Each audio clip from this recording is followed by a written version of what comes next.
Bismillahirrahmanirrahim. Assalamualaikum warahmatullahi ta'ala wabarakatuh. Alhamdulillah, bertemu kita dalam rancangan sketsa kumpulan kami. Saya Azizuddin Amin bin Abdul Aziz, wakil daripada kumpulan 4, ingin mempersembahkan kepada anda, ingin mempertontonkan kepada anda 2 buah sketsa yang telah kami siapkan untuk menjadi tontonan kepada anda yang melihat video kami. Kami diberi tugasan etika peradaban dalam kepelbagaian tamadun Islam. Bagaimanakah yang dikatakan dan apakah yang dikatakan dengan kepelbagaian tamadun Islam? Etika dan peradaban dalam kepelbagaian tamadun Islam. Dan di dalam sketsa ini kami menyelitkan, kami menceritakan berkenaan dengan nilai ataupun etika yang perlu dicontohi oleh semua lapisan masyarakat. Tak kira yang tua, yang muda, yang berlainan agama, kesemuanya. Moga-moga video kami ini mendatangkan manfaat kepada anda yang menonton. InsyaAllah, tanpa membuang masa, kami teruskan dengan sketsa yang kami akan persembahkan, insyaAllah. Falyatafaddal mashkura wa minallahi ma'jur. Ya Allah, penatnya lah. Aduh.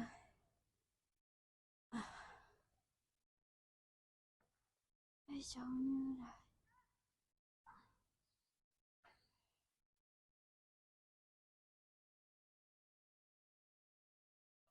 Oh, ada yang bunyi lah.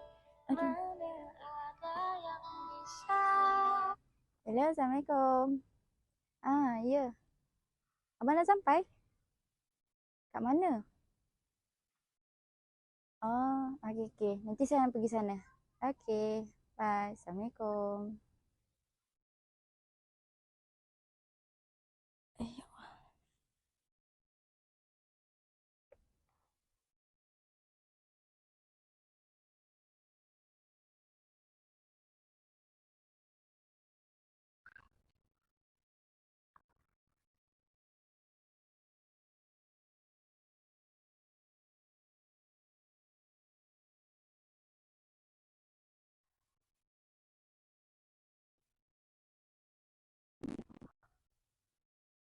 Mana?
Ya.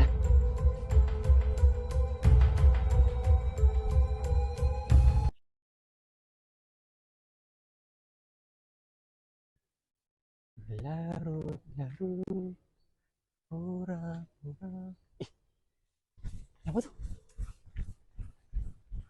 Wan? Okey ke ni? Kenapa puan ada kat bawah ni? Kenapa ni? Macam mana ni? Sebenarnya terjatuh ni. Ya Allah, ya Rabbi. Habis tu mana orang tu? Tak tahulah. Tak tahu, boleh bang, macam saya tolong angkat puan. Ya Allah, sampai hati orang tu. Habis ni puan tengah... Ni puan balik macam mana ni? Saya sebenarnya tunggu suami saya. Oh. Tunggu lagi. Mana? Kat mana? Dekat parking sana eh? Mungkin lah sebab saya nak pergi ke sana ni, nak tengok. Oh, okey. Tak apalah, saya tolong puan bawa barang eh. Kamu. Oh, bila due ni pun? Oh. Alhamdulillah, moga dimudahkan segala urusan ya. Ni pun harap tak ada apa-apa lah ni.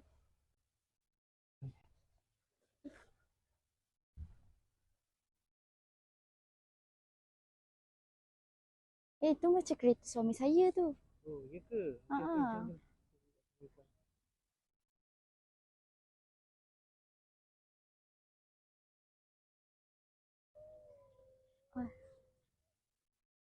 Abang.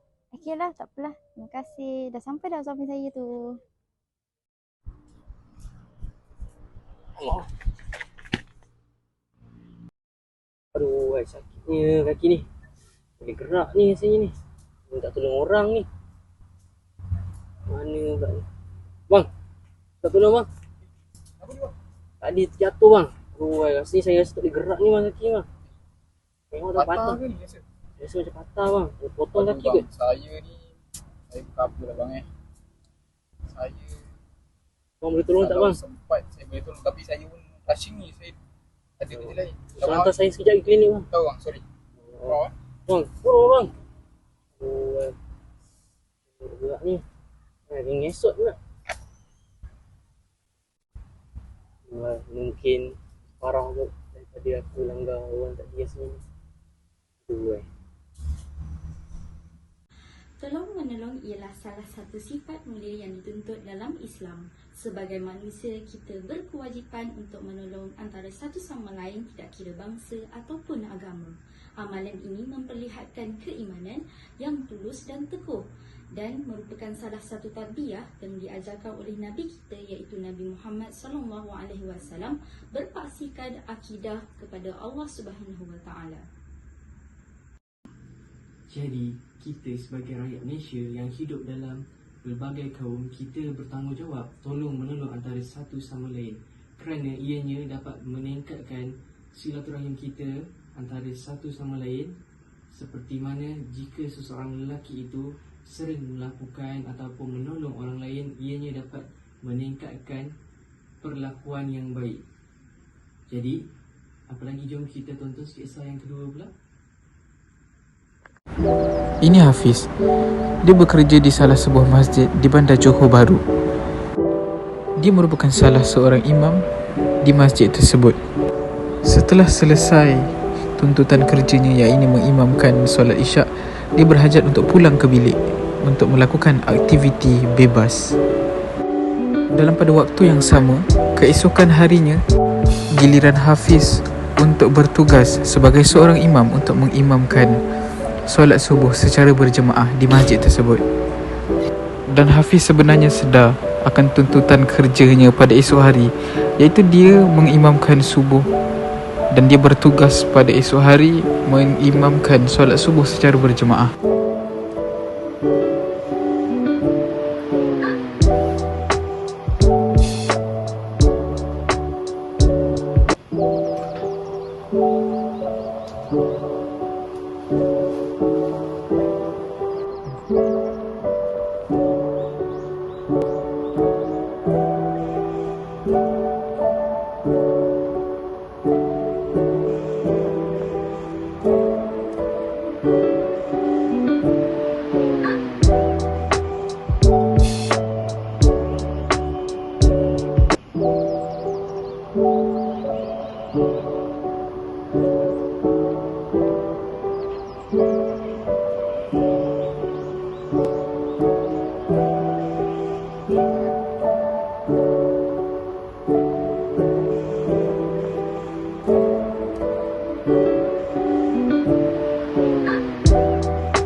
Jam telah menunjukkan tepat pada pukul 5 pagi, dan seperti kebiasaan, jamnya akan berbunyi pada pukul 5 pagi.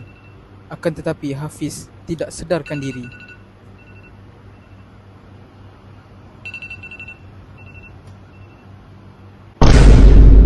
Dan sekitar jam 7.30 pagi, Hafiz mula sedar yang bahawasanya dia telah pun terlepas melaksanakan tuntutan kerjanya, iaitu mengimamkan solat subuh secara berjemaah. Jadi Alhamdulillah kita telah pun sampai ke penghujung video sketsa kami. Alhamdulillah, untuk sketsa yang kedua, kami menceritakan berkenaan dengan satu nilai yang terpenting yang terkandung dalam etika peradaban tamadun Islam, iaitu nilai amanah. Dalam video yang kedua tadi kami bawakan satu nilai, iaitu nilai amanah dalam bekerja. Kenapa perlunya amanah dalam bekerja? Kerana amanah dalam bekerja itu penting kerana ia mewujudkan satu karakteristik kita sebagai seorang yang bertanggungjawab, sebagai seorang yang lebih berdisiplin dengan masa, dengan tugas. Jadi apa yang dapat disimpulkan dalam video sketsa yang kedua tadi, bahawa video sketsa yang kedua tadi menceritakan tentang Hafiz, seorang yang memandang remeh tentang tugasannya, yang mana pada malam hari dia dah tahu, sedangkan esok hari dia akan bertugas subuh hari, tapi dia tetap menghabiskan masanya dengan nonton movie. Sketsa yang kedua yang kami bawakan sebentar tadi, kita dapat simpulkan bahawa Hafiz adalah seorang yang tidak bertanggungjawab. Hafiz merupakan seorang yang tidak amanah dalam bekerja. Kerana apa? Sebenarnya dia sudah pun mengetahui yang keesokan harinya Hafiz akan bertugas sebagai seorang imam untuk mengimamkan solat subuh secara berjemaah pada subuh hari. Akan tetapi dia menghabiskan keseluruhan malamnya dengan menonton movie, dengan bermain game dan sebagainya. Itu adalah salah satu bukti bahawa dia tidak amanah dengan kerjanya. Sedangkan dia sudah pun mengetahui bahawa keesokan harinya dia akan bertugas, tapi dia lebih memilih untuk menghabiskan masanya sehinggalah sampai ke larut malam. Dia menghabiskan keseluruhan masanya untuk menonton cerita. Jadi dapat juga kita simpulkan bahawa amanah adalah satu sifat ataupun satu nilai yang perlu, yang wajib ada dalam diri semua insan, semua golongan, semua lapisan masyarakat. Jadi untuk itu kita seharusnya meletakkan amanah, kita seharusnya menjadikan amanah jadi sebagai seorang Muslim yang bertanggungjawab dengan kehidupan. Kita mestilah amanah dalam semua perkara untuk kita membina keyakinan orang lain kepada kita, untuk kita menjadi insan yang lebih berguna. Orang kata supaya menjadikan kita insan yang lebih berdisiplin pada masa akan datang. Jadi untuk itu saya sudahi video tugasan kami pada kali ini dengan wabillahi taufiq wal hidayah. Assalamualaikum warahmatullahi wabarakatuh.